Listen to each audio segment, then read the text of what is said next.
Have you read Romans 6? In the previous chapter, Paul has used or referenced grace 6 times.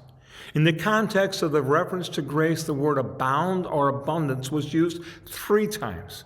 In the 21st verse, it tells us that where sin increased, grace abounded or increased even more. Grace is a good thing. More of a good thing is always a goal. So how do we get more grace? More sin, more grace, right? So should we sin some more? Then becomes the debate. Paul asked that question in Romans 6:1. What should we say then?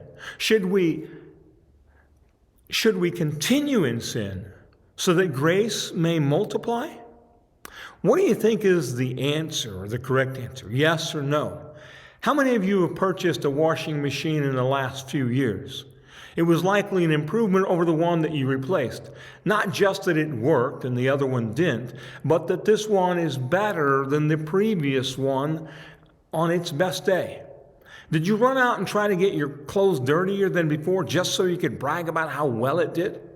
Did you put a sign in the lawn offering free laundry service just so you could use it more often? My guess would be no. It's not a perfect illustration, but it does help us to understand our own walk with Jesus. 1 John 1:9 tells us that if we confess our sins, He is faithful and just to forgive us our sins. And we experience an act of grace when that happens. That's wonderful news.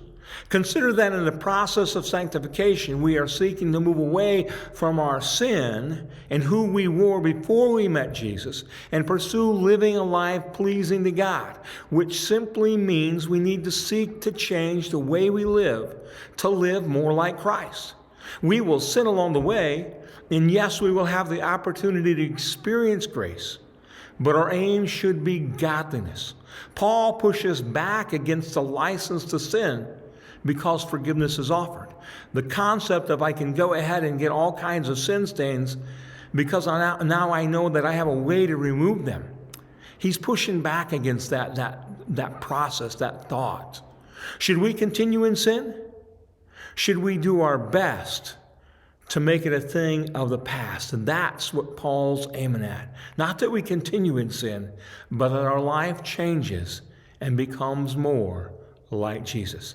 Keep reading, encourage others to read, and expect to find more gems to help us live like Jesus. Thank you.